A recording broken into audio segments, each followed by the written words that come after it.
हिंदी हिंदुस्तानी भाषा का नया रूप है। हिंदी भारत में बोली जाने वाली उर्दू भाषा से काफी मेल खाती है। भारत में 50 करोड़ से ज्यादा लोगों की पहली भाषा हिंदी है। हिंदी के आने से पहले भारत कैसा था और भाषा आने से पहले दुनिया कैसी थी? ऐसे कई सवाल आपके मन में भी उठते होंगे। हमारे आसपास मौजूद जानवर शब्द नहीं बना सकते, पर वो बात कर सकते हैं। चिड़िया गाने गाती है और संपर्क बनाती है। दूसरे जानवर आवाज और बॉडी मूवमेंट के जरिए बात करते हैं। मंकीज कम्युनिकेशन के लिए आवाज, हाथों की हरकत और बॉडी लैंग्वेज का इस्तेमाल करते हैं। लेकिन इन सभी का एक दायरा है, इन सभी की एक सीमा है। हम मानवों के पास इन सब से बढ़कर कुछ है जो इन प्रजातियों के पास नहीं है, और ये है भाषा। अनगिनत विचारों को शब्दों में बांधना वो प्रक्रिया है जो हमें इन कम विकसित प्रजातियों से हजारों साल आगे कर देती है। इसे ही भाषा का नाम दिया जाता है। आज हम भाषा के विकास के इसी क्रम को समझेंगे झरोखा में।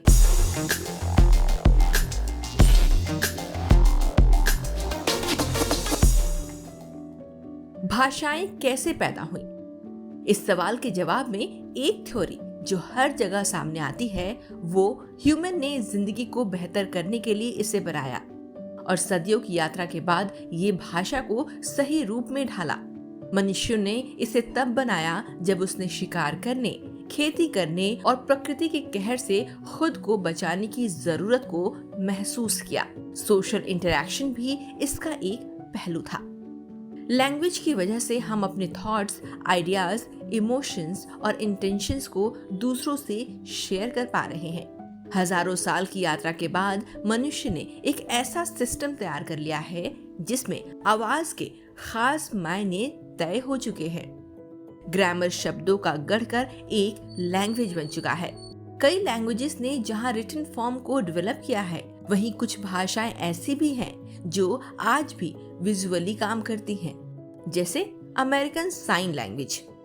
ethnologue.com वेबसाइट की माने तो आज दुनिया में लगभग 7000 लैंग्वेज बोली जाती है। इन लैंग्वेज का सिर्फ एक हिस्सा यानी 359 ही ग्लोबल हैं। ये 359 भाषाएं दुनिया में लाखों लोग बोलते हैं। इनमें मैंड्रिन चाइनीज, अंग्रेजी, स्पेनिश और हिंदी शामिल है। बाकी 6550 भाषाओं का दायरा सिमटा हुआ है और कई तो पूरी तरह लुप्त होने की कगार पर है। दुनिया की 94% आबादी 6% भाषाएं बोलती है, जबकि दुनिया की 6% आबादी 94% भाषाएं बोलती हैं। लिंग्विस्टिक डाइवर्सिटी इंडेक्स का पैमाना 0 से 1 तक होता है। 0 इंडेक्स ऐसे देशों को दिखाता है जहां कोई भी लैंग्वेज डाइवर्सिटी नहीं है, मतलब कि पूरी आबादी एक ही भाषा को बोलती है, और 1 का इंडेक्स पूरी तरह डाइवर्सिफाइड देशों की लिस्ट दिखाता है। इसका मतलब है कि आबादी में लोग एक जैसी भाषा नहीं बोलते हैं। किसी भी देश की इंडेक्स वैल्यू ना तो एग्जैक्टली 0 है और ना ही एग्जैक्टली 1। इंडेक्स भले ही कुछ कहे, लेकिन कुछ ऐसे देश हैं जहां पूरी आबादी एक ही भाषा बोलती है।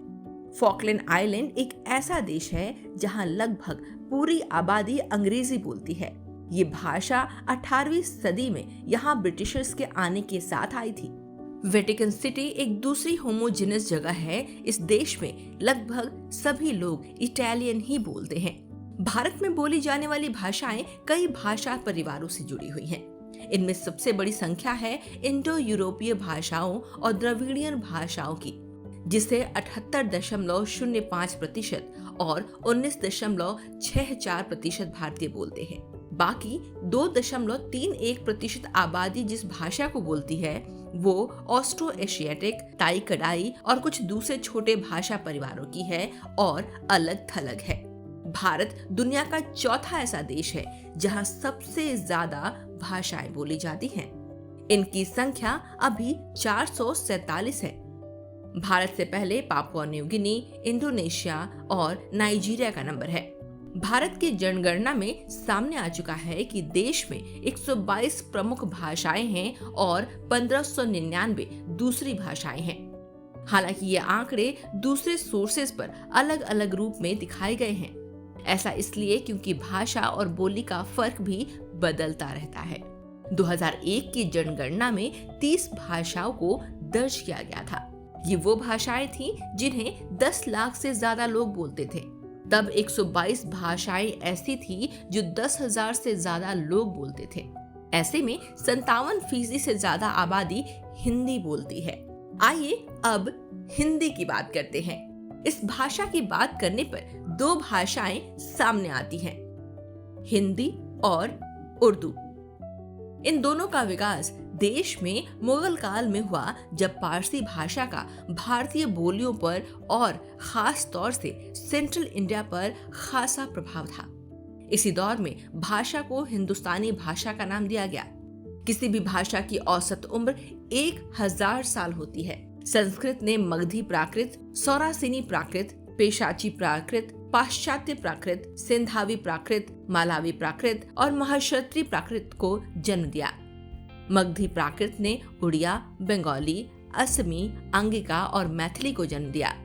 इन भाषाओं में का को पास्ट टेंस में इस्तेमाल किया जाता था और फ्यूचर टेंस में बा को।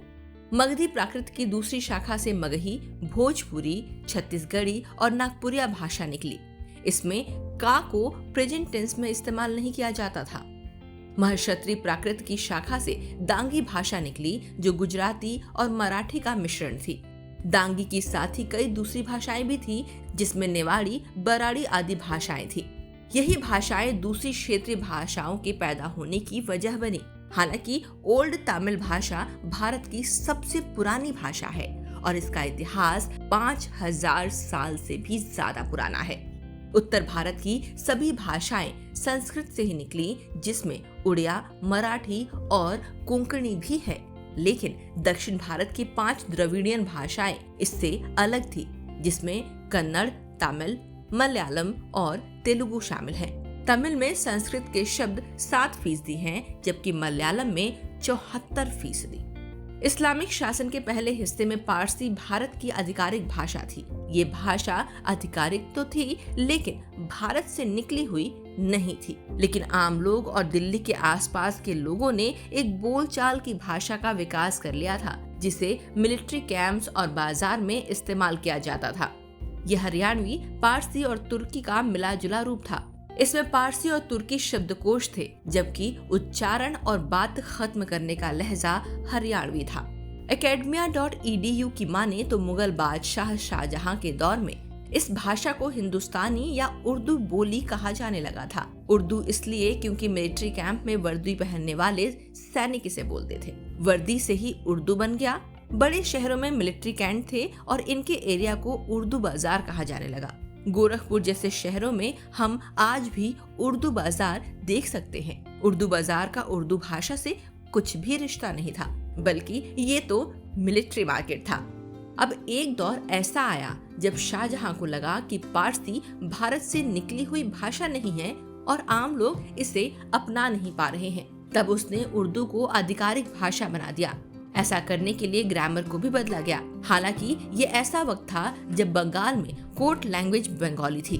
बिहार में आधिकारिक भाषा मैथिली, मगही और भोजपुरी थी। उर्दू और हिंदी के रिश्ते की बात करें तो पारसी और अरबी स्क्रिप्ट में लिखी हुई भाषा उर्दू हुई और संस्कृत के साथ देवनागरी में लिखी हुई भाषा हिंदी हुई। राजनीतिक, सोशल और व्यवहार के मुताबिक उर्दू मुस्लिमों की भाषा कही जाने लगी और हिंदी हिंदुओं की। ये तो बात हुई मुगलों के दौर की। आज हिंदी दो तरह से चलन में है। पश्चिमी हिंदी, जो दिल्ली और आसपास के इलाके में जन्मी, इसमें हिंदी और उर्दू शामिल है, और पूर्वी हिंदी, जो मुख्य रूप से मध्य उत्तर प्रदेश और पूर्वी मध्य प्रदेश में बोली जाती है। इसका सबसे उन्नत साहित्य अवधी बोली में मिलता है। हिंदी की दूसरी बोलियां ब्रजभाषा, बुंदेली, अवधी, मारवाड़ी, मैथिली और भोजपुरी हैं। हिंदी को भारत की राजभाषा का दर्जा मिला हुआ है। 9 राज्यों और 3 केंद्र शासित प्रदेशों में यह आधिकारिक भाषा है। भारत के पड़ोस में नेपाल में 80,000 लोग हिंदी बोलते हैं। वहीं दुनिया के सबसे ताकतवर देश अमेरिका में भी हिंदी का दबदबा है। अमेरिका में 6 लाख से ज्यादा लोग हिंदी बोलते हैं। मॉरिशस की भाषा पर नजर डालें तो 1/3 लोग यहाँ हिंदी भाषा बोलते हैं। मॉरिशस में बड़ी आबादी भोजपुरी भाषा भी बोलती है। हिंदी ने आज सरहदें लांघ दी हैं। फिजी में भी हिंदी को आधिकारिक दर्जा मिला हुआ है। त्रिनिदाद और टोबैगो, गुयाना और सूरीनेम में भी कैरेबियन हिंदुस्तानी बोली जाती है। हिंदी आज दुनिया की चौथी सबसे ज्यादा बोली जाने वाली भाषा है।